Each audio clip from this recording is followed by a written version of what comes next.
अरे जो दिएगा इनका लगा दीजिए जब हम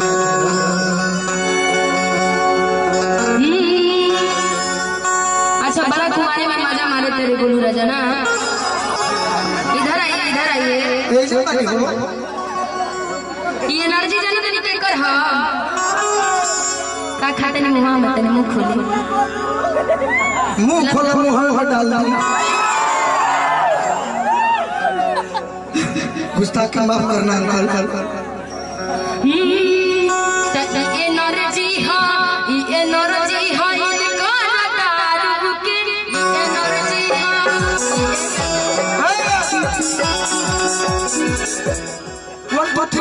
केहू मान सकेला कि हम दारू पिए हैं। अरे देसी लगी हो दूध पी के शरीर भइल बा बाकी को तार की अच्छा ठीक इतर मार खाले रोज में हजार रुपए इतर मार खाले रोज में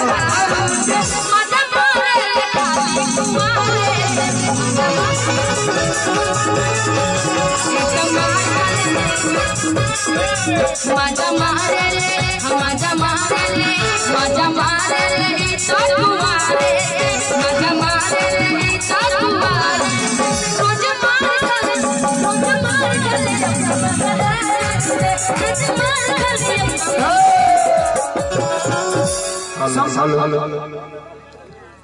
समझ में आई निशा जी का कहली हो समझ मेरा कुमारे बोलने हैं कुमारे कर ले थोड़ा मेरा लगाओ है शीशा से देखिए ओरिजिनल बात हमारा से कहल जानी चाचा ओरिजिनल हम कह देते हेलो कि गोरी चहल जवानी आप कुछ नूर सिखा आप बोले के सहूर सिखाए गोलू राजा आपका घर अभी आप बड़ा कुंवारे का बात कर रहे हैं। हम भी कुंवारे अभी शादी नहीं हुआ इतने सारे हमारे फ्रेंड्स बैठे हुए हैं। कुंवार मारू के नाम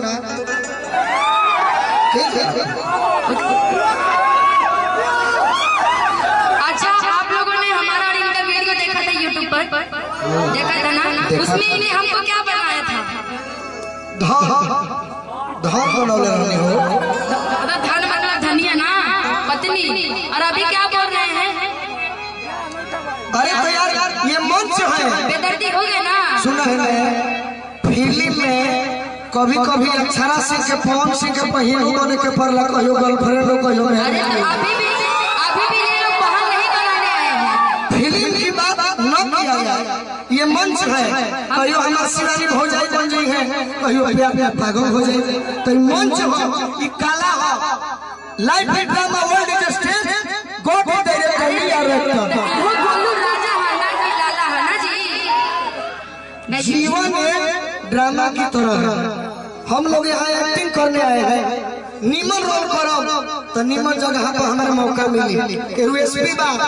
निमन रोल करी दिया जे हो जाई अब बाहर रोल कइला पर होम गार्ड ला के डोमो गार्ड में ना पूछी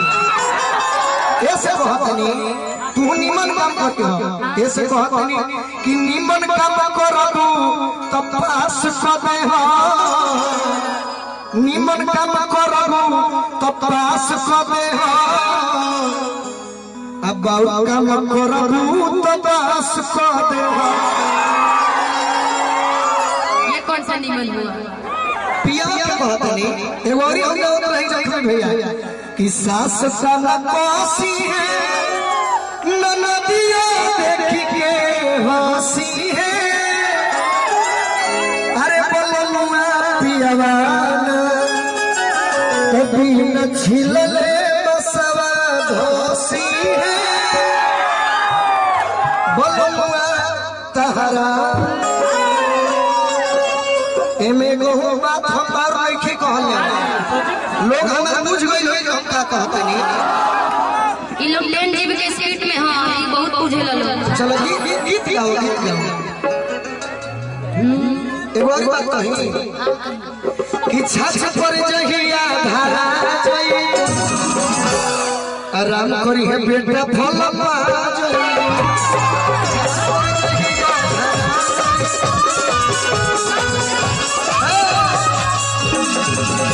तहर चढ़ो जवानी करलू मन मानी तहर चढ़ो जवानी करलू मन मानी हो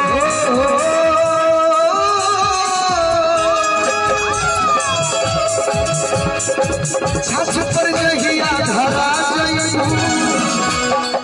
राम कर हे बेटा भलो बा जइबू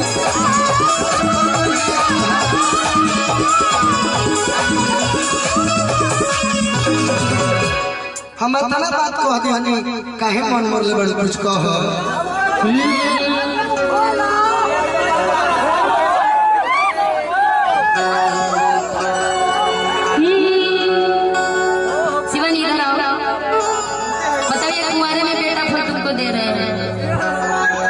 लेकिन देख लो भाई ऊपर से मामा गिर गइले आहे ऊपर से मामा गिर गइले बोलो राजा के कनावा टूट गइले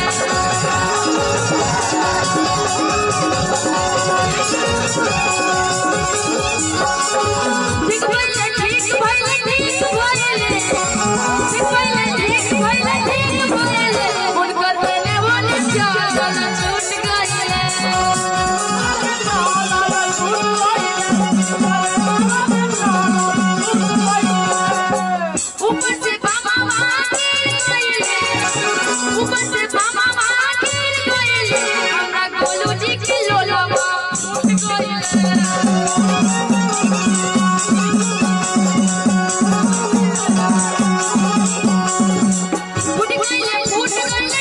भइले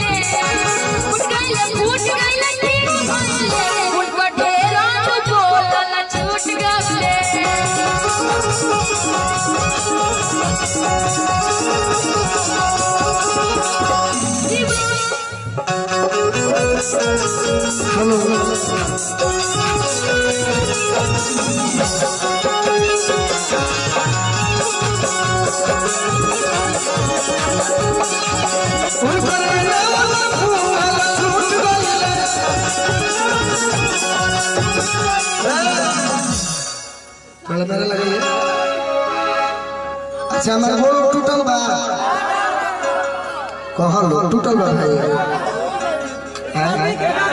तू लोग के रहल हमारे कुछ होखे वाला बा बाकी निशा जी खातिर 2 लाइन में हम एगो चीज कहल चाहते हैं आप लोग बस मस्ती करते रहेंगे तो फिर खुश रहेंगे हम लोग बस आप लोगों को लगना चाहिए कि आप लोग खुश हैं आप ना फिर तो हम लोग आप लोग के लिए हैं एंटरटेनमेंट के लिए ना जी गुरु गुरु चलिए गाइए गाइए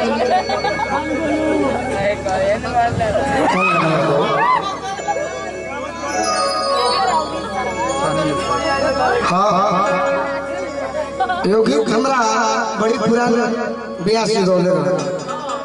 कौशल गाना कहानी सजी कि ओढ़ी के अचरा जवानी करे कचरा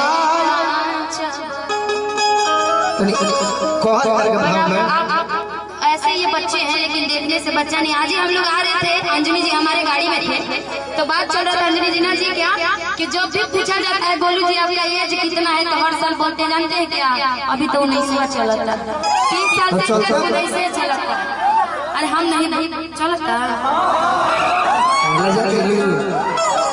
क्या आपने कौन सा ऐसा जादू बिखेरा कि बार बार अंजनी भैया अरे चाहतिया बाकी सबका सोझा भैया कहतिया चाहतिया बाकी सबका सोझा भैया कह बाकी निशा ना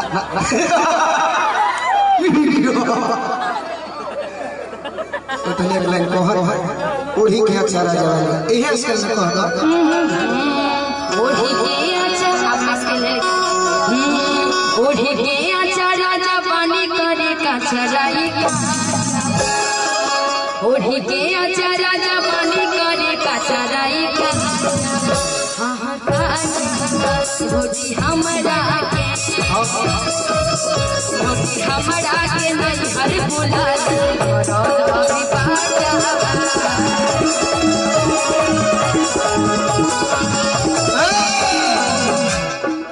अंजनी को रुक जाइए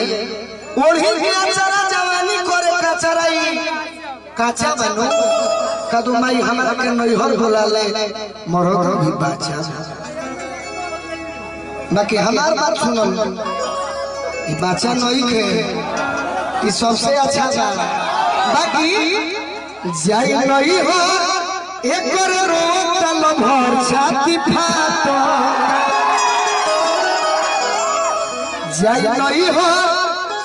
एक रोटल भर छतिया फाटो ए भैया भौजी यार दिया रखले ए भैया भौजी यार दिया रखले भातार एकरा काटो ए गोरी बात भजन कर लोका गमछा बिछाई एक नाने से मलाई कोनो चाटो अनिल चाचा कि गमछा बिछाई एक नाने से मलाई कोनो चाटो ए भैया भौजी यार दिया रखले भातार एकरा काटो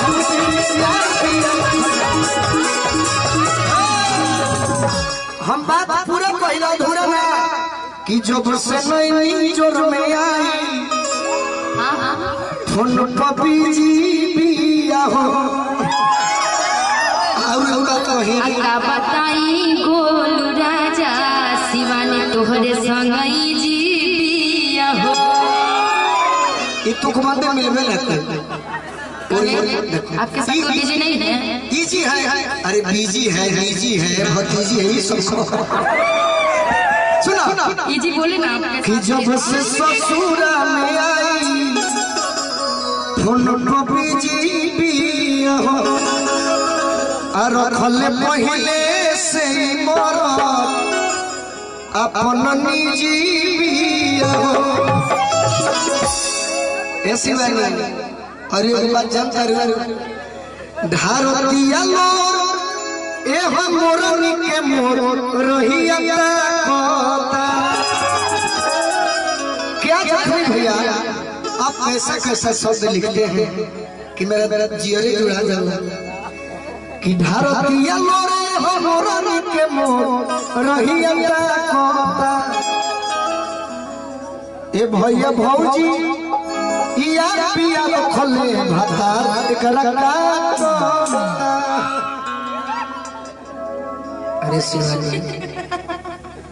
हंस हंस पगली प्यार करे ए गोरी चढ़ल जवानी अच्छा घर कहाँ छपरा में ना छपरा में कौन गाँव ना गौवा के बड़ा नियमन लंबा होता है बसंत वाह तार गांव का नाम बसंत हम एगो अपना घर घर को बसंत कुती है ओकर नाम रखल है बसंती जानते हैं ना एगो के नाम बसंती एगो के नाम हरौनी बाकी अच्छा ये सब ना मोटाई गई बने से कि पियो तनी ओकरे टोन नहीं ना ए भाई ना पियो तो का करी तू लोग काम नहीं खुले तो लेकिन आरा और छपरा में कोई अंतर नहीं है बिल्कुल लेकिन फिर भी हम एक बात आपसे कहना चाहते हैं कि जींस टॉप छोड़ो अरे माथ पर चुनरिया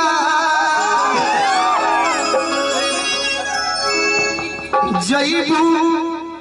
पिया के घरे बन के बहुरिया सच्चाई बात सिखा के जाता नहीं कहे जनरेशन चेंज हो गई बा कि जींस टॉप छोड़ो माथ पर चुनरिया जईबू पिया के घरे बन के बहुरिया कि छोड़ो छपरा जिला रहे भोजपुर चल के सहूर सीखो चल जवानिया छोड़ूर सीखो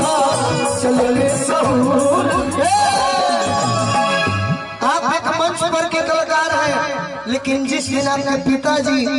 किसी से शादी करेंगे तो उस दिन के लिए हम कहना चाहते हैं गोलू राजा के वो सलाह ना ले। आजकल अब स्कूल नहीं चला, जनरेशन चेंज बना। पहले ही पूछा जाते बेबी आज कौन सा ड्रेस पहन के आऊँ, सूट पहन लूँ क्या, तो उधर से कंफर्म मार बात आते हैं जानते क्या बेबी आज पर वन पीस पहन के आना है। लेकिन जनरेशन चेंज हो गया है,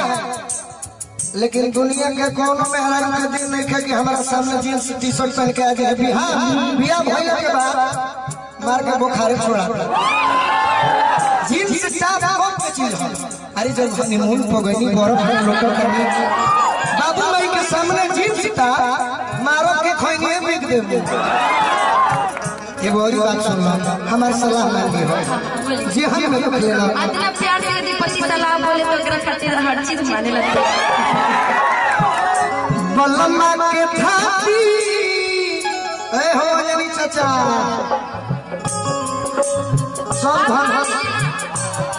सब धन खा जाबे की आंखी के हजरा रह तनी हिलत रह तनी कमर मार के बड़ा निमन मारे। आज बरिसवा ने गाँव बन जा वो गाँव के दूगो साली हमारे गाँव में गई रही सो जानी कि ना जानी चाचा दूगो साली गई को सब गाँव में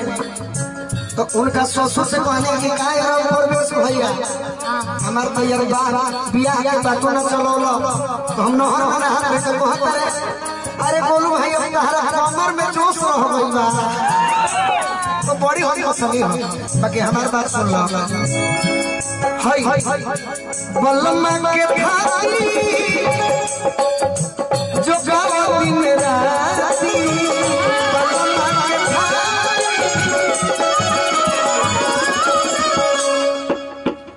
काहे और पूरा बाती बाती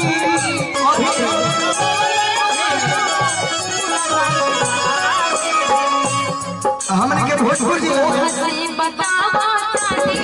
बात सच साची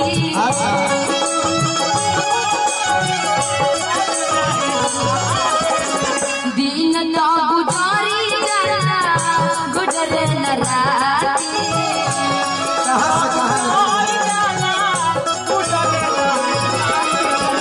अरे पगली हम बतिया सुन ले पहले बलमा के थाती जो गावा दिन राती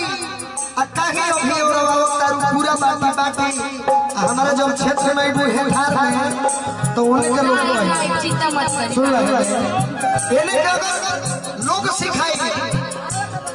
नौजवान से नौजवान पुरता पुर छोटे भाई को कहिए सब चाचा जी जानता नहीं का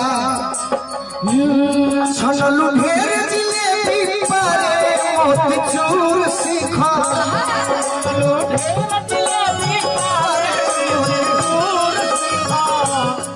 छनलू ढेर जिलेबी पारे मोती चूर सीखा चल के सब